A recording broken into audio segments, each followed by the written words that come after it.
The distress beacon had been broadcasting for 11 minutes before anyone answered. The White Meridian sat alone in neutral space, painted white from bow to stern, its hull marked with the blue cross of United Earth Medical Command. The same symbol every spacefaring civilization had agreed, in writing, meant hands off.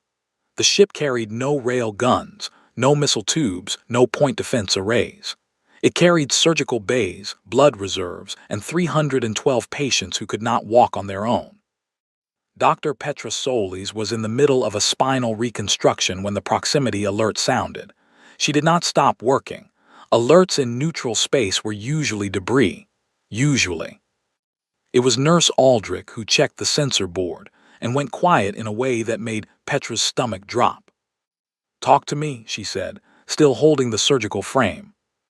"Volkai 4 ships, combat configuration." She finished the suture. She always finished. By the time she reached the observation corridor, the 4 Volkai warships had arranged themselves in a semicircle around the White Meridian.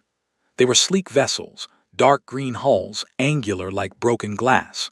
Beautiful in the way that predators were beautiful.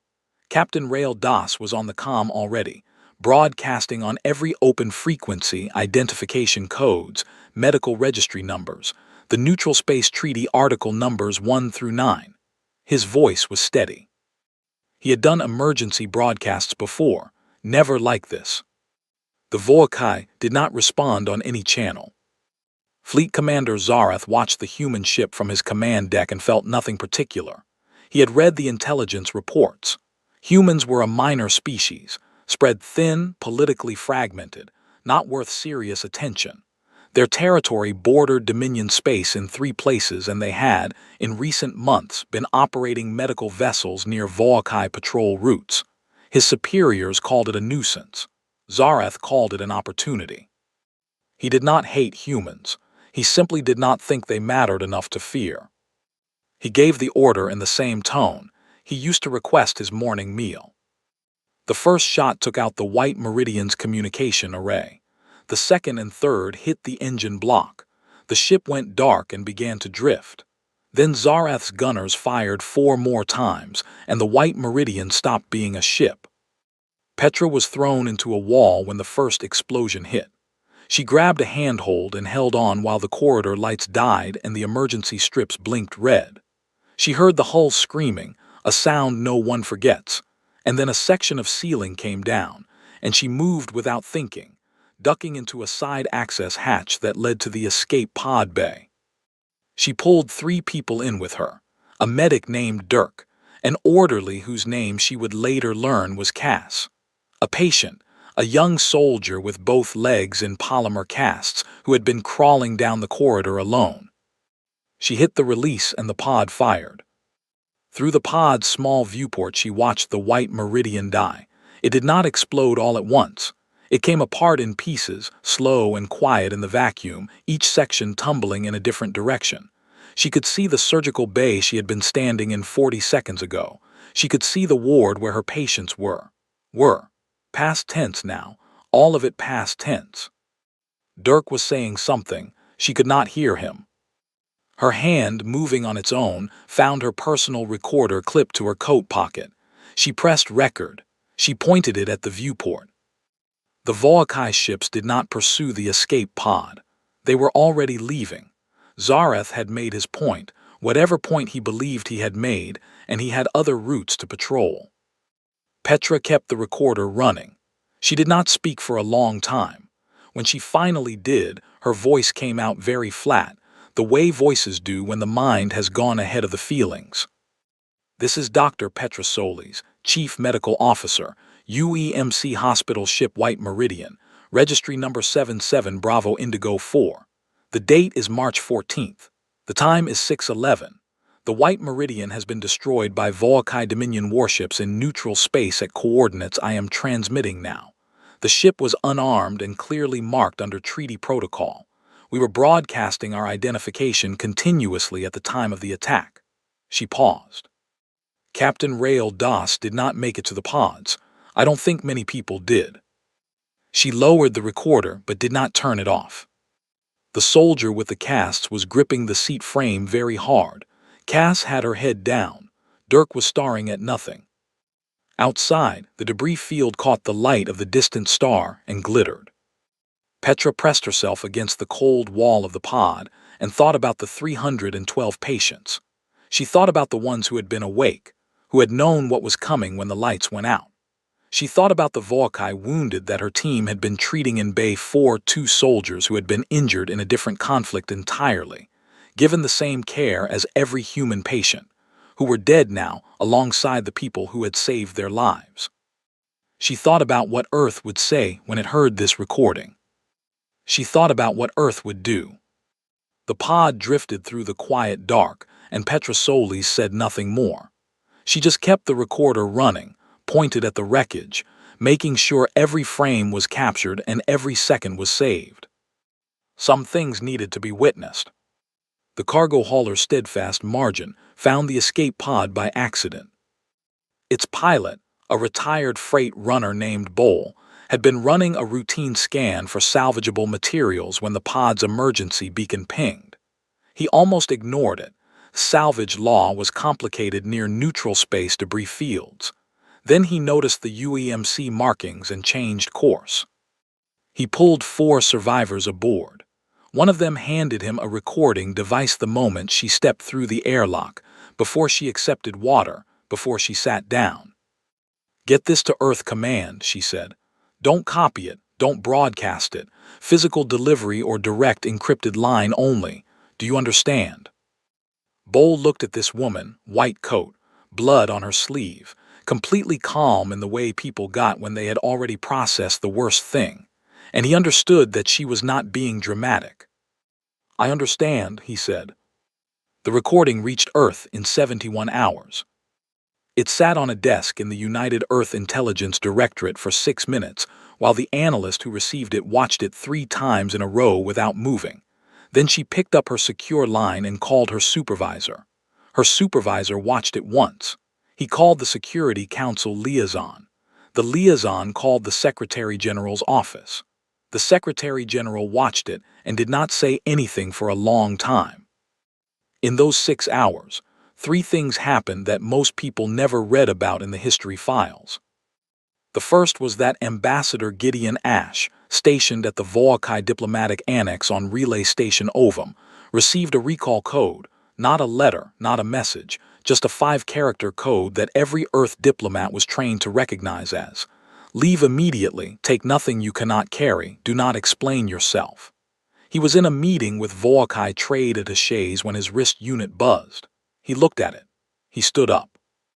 The Volkai attaché, a tall official named Drensal, asked if everything was all right. Gideon Ash put on his coat, picked up his case, and walked out. He did not answer. He did not look back. The second thing was that Admiral Nora Vance was pulled out of a training simulation at Fleet Command on Luna. She was handed a sealed reader. She read its contents standing in a corridor in her simulation gear, which was not how she had expected to learn that her career was about to permanently change. When she finished reading, she handed the reader back and said, "Get me a line to the council chamber."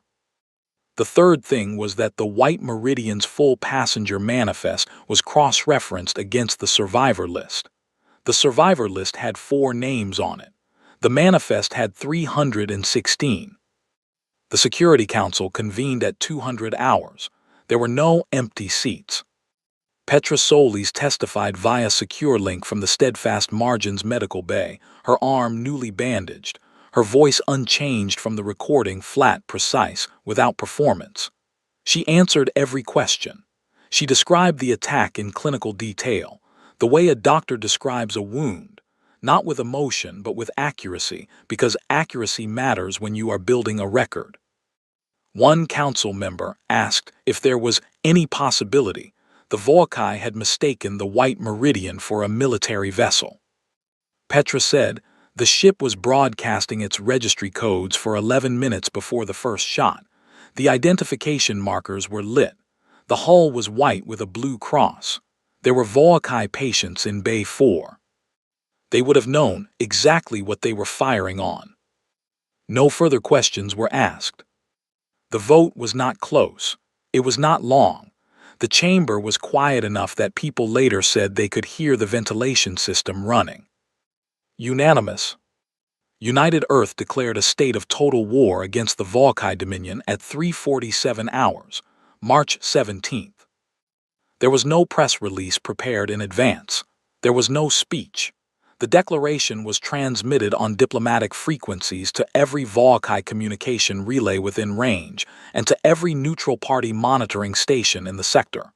Plain language, no preamble, no list of grievances, no demands, no grace period. Just we are at war.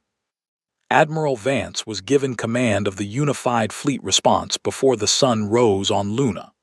She stood in the council chamber in the same simulation gear she had been wearing for 3 hours and listened to the briefing on available assets, current fleet positions, and estimated Volkai military strength. When the briefing officer finished, Vance asked her one question. Any engagement restrictions? The Secretary General looked at her across the table. He thought about the recording. He thought about the manifest. He thought about the 4 names on the survivor list against 316 on the other one. None, he said. Vance nodded. She turned to her aide, a young officer named Ferris who was doing an excellent job of pretending he was not afraid. Get a secure line to every shipyard director on the construction list, she said. Tell them we are moving to full activation. Everything in dry dock, everything on the assembly frame, everything that can be made flight-ready within 30 days. She started walking. And tell them not to sleep. Ferris fell into step behind her, already typing. In the Volkai diplomatic annex, the attaché named Drensal stared at the empty chair where Ambassador Ash had been sitting. He had been trying to reach Dominion High Command for 2 hours. No one was telling him anything useful, but the recall code meant something, and the silence from the human side of every diplomatic channel meant something, and Drensal was smart enough to put those 2 things together. He sent a private message to his family. Then he sat down and waited to find out what he had helped start. The Volkai intelligence report was confident, detailed, and wrong in almost every way that mattered. It said Earth maintained a standing fleet of 38 active warships. It said human shipbuilding was slow and expensive. It said the declaration of total war was almost certainly political theater, a response to domestic pressure, something that would cool within weeks and result in a negotiated settlement. The report cited 17 previous Earth diplomatic incidents as evidence of this pattern. It concluded that the Dominion should hold position, make no concessions, and wait. Fleet Commander Zarath read the report and felt reassured. Elder Council Speaker HFY Voss read the same report and felt nothing of the kind. HFY Voss was old enough to remember when Volkai intelligence had been confident about other things that turned out not to be true. He pulled separate files, not military, not intelligence, old academic research on human behavioral patterns in large-scale conflict. The work had been done by a Volkai sociologist 20 years earlier and largely ignored because it was not useful during peacetime. HFY Voss read it in one sitting. The sociologist's conclusion had been simple. Humans were unusual among known spacefaring species because their response to catastrophic loss did not follow a cooling curve. Most civilizations, when struck hard enough, moved through anger into calculation. Humans, under specific conditions, particularly when they believed an act had been performed with deliberate cruelty against people who could not defend themselves, went in the opposite direction. They got more focused, more organized, more willing to absorb cost. The sociologist had described it as a threshold inversion. Past a certain point, humans stopped asking if they could win. They started asking only how. HFY Voss quietly drafted a private message to 3 neutral party ambassadors, flagged it as personal correspondence, and did not tell the council he had sent it. He hoped he was wrong about the humans. He was not wrong. On day 8 after the declaration, the first of Earth's reserve shipyards came fully online. It had been sitting at 40% capacity for 11 years, officially listed as a maintenance and retrofit facility. Within 72 hours of activation, it was producing 2 warships every 6 days. By day 14, 6 more facilities had activated. These were not old ships being repaired. These were new hulls, built on frames that had been quietly pre-assembled and waiting. Earth had been doing this for 3 decades, not building a fleet, but building the capacity to build a fleet at speed, because Earth strategists had always understood that the first weeks of a major conflict would be decided by who could scale fastest. Lieutenant Orenfeld arrived at his new posting on day 16. He was 24 years old, weapons certified on 4 ship classes, and had never seen actual combat. He had volunteered for the Unified Fleet Response the morning after the war declaration, before he had even finished reading the full announcement. The Volkai patient records from Bay 4 had been included in the public release. 2 enemy soldiers, treated with the same care as humans, dead alongside the doctors who healed them. That detail had settled something in Oren that he could not explain in words. He stopped trying to explain it and focused on his assignment instead. The ship he boarded was the ISV Hammer Claws, a strike-class vessel, lean and fast, built for close-range engagement rather than long-distance bombardment. Its hull was not white. Its crew of 91 moved through the corridors with a particular kind of quiet purpose that Oren recognized from training as the behavior of people who had decided something and were no longer second-guessing it. He introduced himself to his section head, a veteran officer named Riss who had a prosthetic right hand and a habit of checking his weapon lock twice before speaking. "First deployment?" Riss asked. "Yes." "Good, you won't have anything bad to unlearn." The fleet assembled at the outer marker above the 6th planet of the Tenna system, a cold, uncolonized world that served as a rally point because it had no settlements to protect and 3 jump corridors leading toward Volkai territory. Ships arrived in groups of 4 and 6, took position in assigned sectors, and waited. On day 22, Admiral Vance arrived aboard her command ship. She made no speech. She transmitted 1 line of text to every ship in the formation. "Count your vessels." The reply came back in 3 minutes. 467 ships, more than 10 times what Volkai intelligence believed Earth could deploy. Orenfeld was in the observation bay when the count was announced. He had been there for an hour watching ships arrive. He had stopped counting at 60 because the number had stopped feeling like a number and started feeling like something else, like a statement. Like an answer to a question the Volkai had asked when they fired the first shot. He thought about the White Meridian, about the 312, about the fact that somewhere in this fleet, Petra Solis was aboard a support vessel as a civilian advisor, and she had agreed to come because she said someone who was there should be there at the end. He understood that. On the Volkai border, 17 monitoring stations registered the incoming contacts simultaneously. The automated alert system triggered across 12 Dominion patrol ships, which relayed the contact report up the chain to Zareth's new flagship. The sensor officer read the count aloud. Zareth made him read it a second time.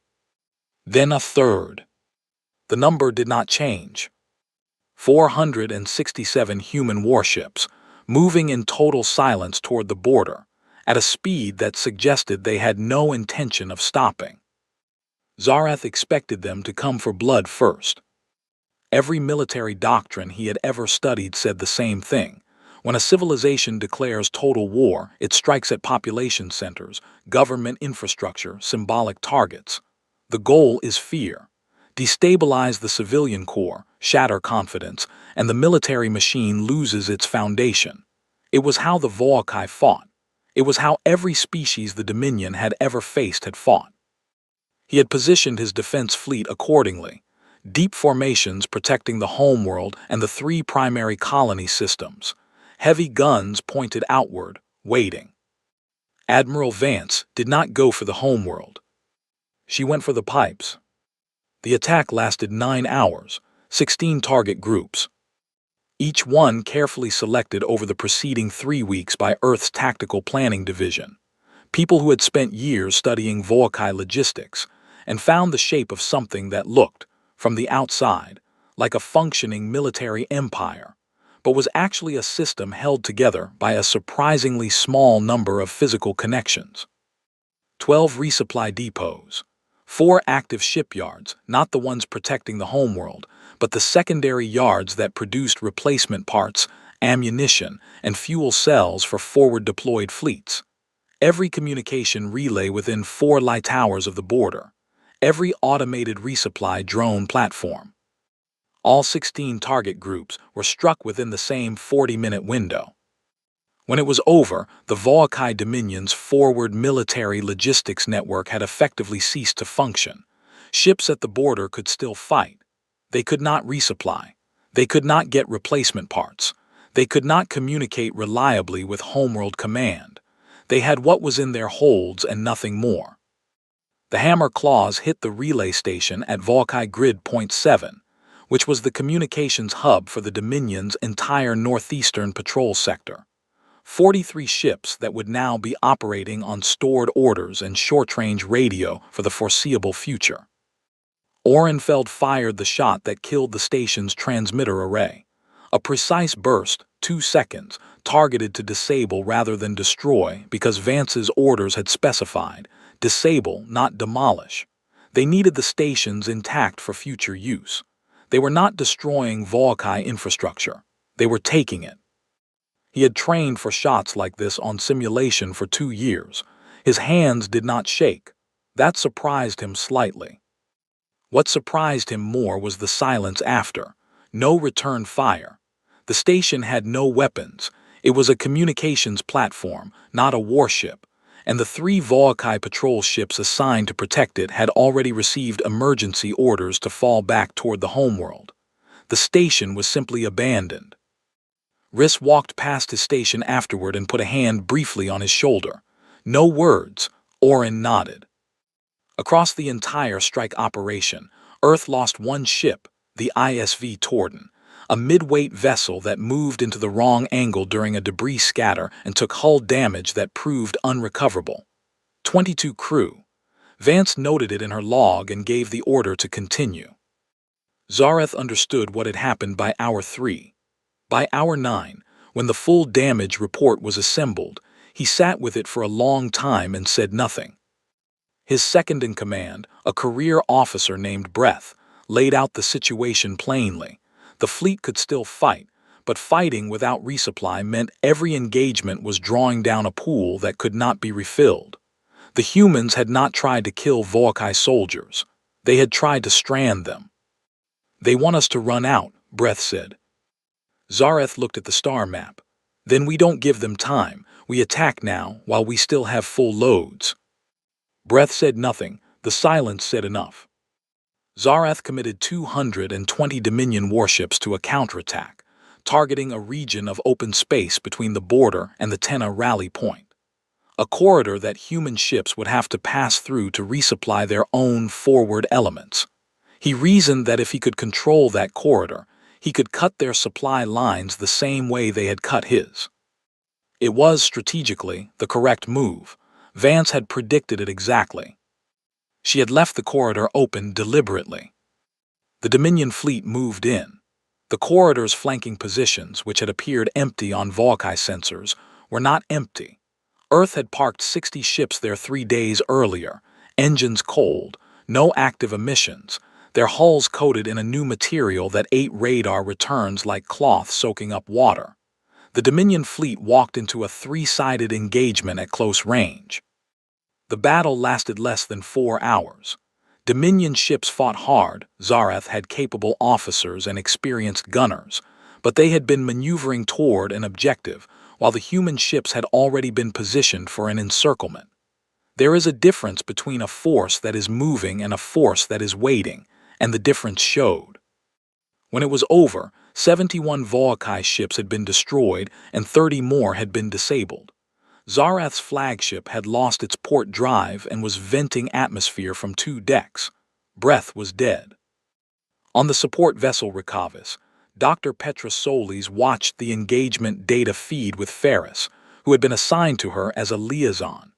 She watched the numbers on the screen and did not say anything for a long time. Then she said, "How many of their crew were on those disabled ships?" Ferris checked. "Estimate puts it around 4,000. "Are we recovering them?"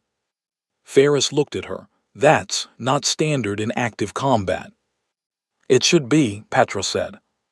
She sent a formal request to Admiral Vance through the liaison channel. She cited the same treaty articles she had cited about the White Meridian, different purpose, same law, persons in distress in neutral or captured space.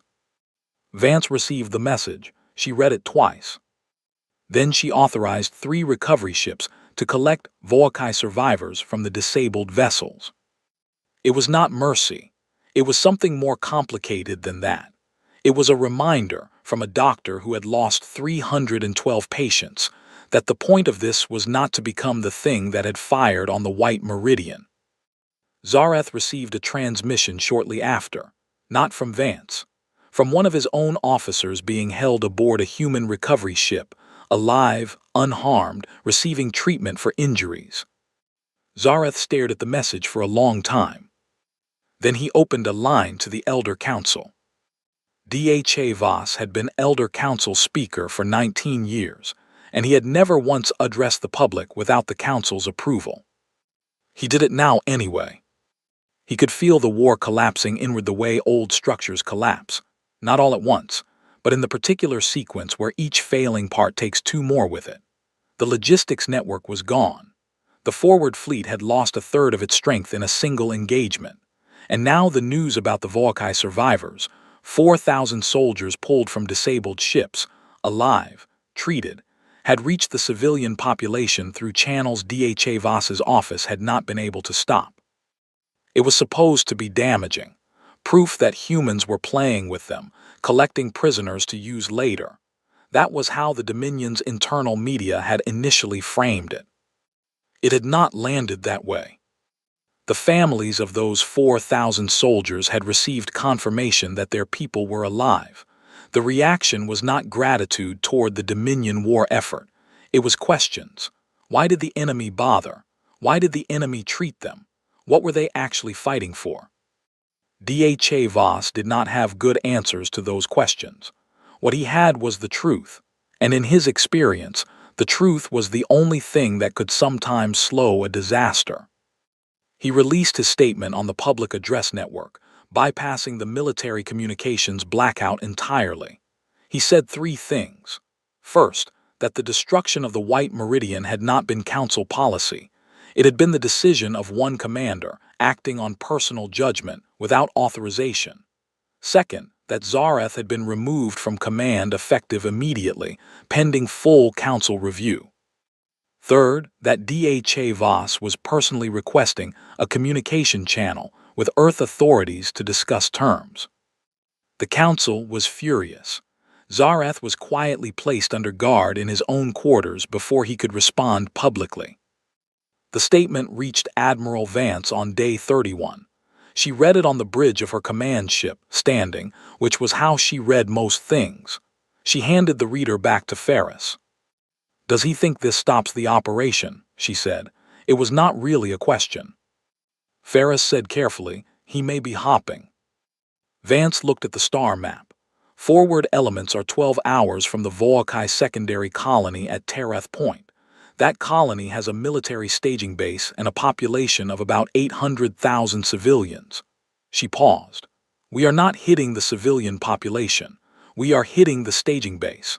Make sure every ship commander understands the distinction and has reviewed the targeting constraints." "Yes, Admiral." "And send a response to HFY Voss. Tell him we acknowledge his message. Tell him that if he wants to discuss terms, he can start by delivering Zareth to us in person. Until that happens, the operation continues." The response was transmitted. HFY Voss read it in his private office and sat with it for a long time. Meanwhile, Zareth was not as contained as the council believed. He still had loyalists. The guards assigned to his quarters were officers who had served under him for 8 years, who believed that what he had done to the White Meridian was a hard call but a defensible one, that humans had been encroaching on Dominion space, and someone had needed to send a message. They let him access a secondary communication terminal. He did not contact the press. He contacted the 12 Dominion warships that had avoided destruction in the corridor battle, the remnant of his forward fleet, currently holding position at the edge of the Tereth Point system. Their commanders were loyal to him personally, not to the Council. He told them to make a run at the human supply line, not a full engagement, a high-speed strike against the 3 Earth resupply vessels that had been identified running fuel and ammunition to the forward fleet. Kill the support ships, slow the human advance, buy the Council time to negotiate from a slightly stronger position. He told them it would work. It did not work. Vance had not left her supply ships unprotected. The 12 Dominion vessels came out of their approach fast and found themselves looking at a response screen of 22 human warships that had been running silent escort for the past 4 days. The engagement was brief. Not clean, 3 human ships took significant damage and 1 Dominion vessel managed a ramming run that destroyed itself and 1 Earth escort in the same moment, but brief. 8 Dominion ships were destroyed. 4 surrendered. The supply chain was untouched. Orenfeld was in 2 of the closest exchanges his ship had been in so far.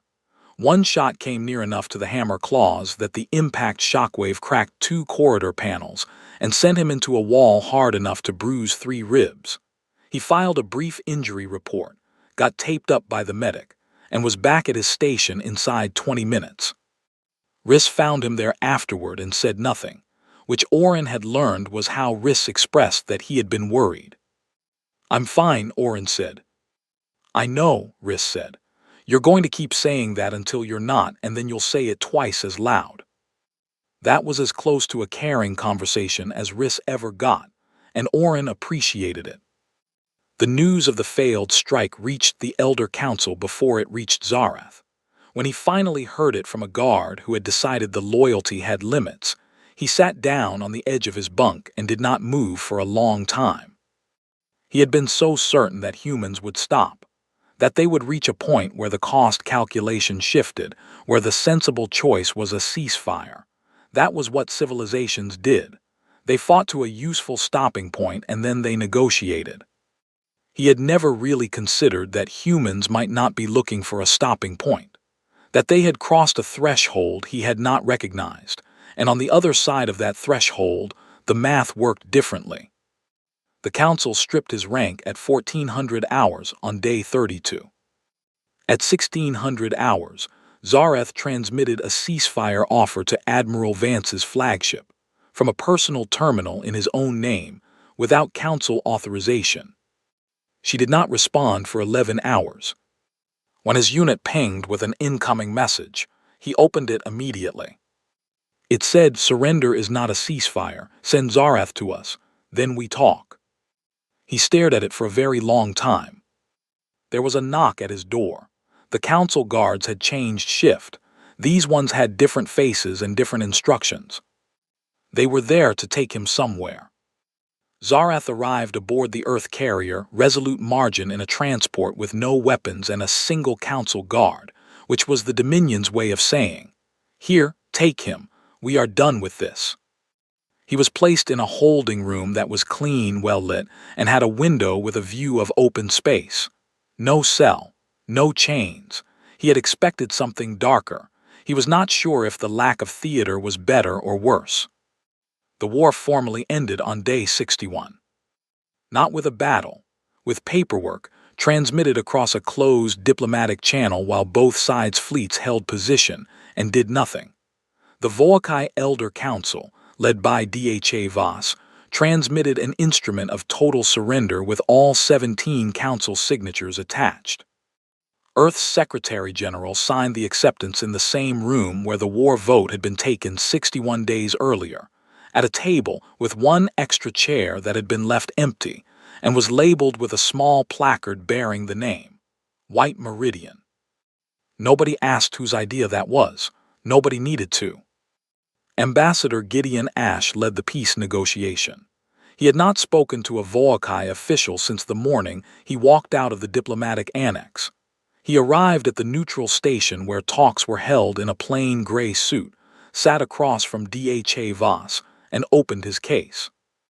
He did not begin with pleasantries. He did not begin with anger. He began by placing the full list of terms on the table and saying, "These are not negotiable in scope. Some details can be discussed."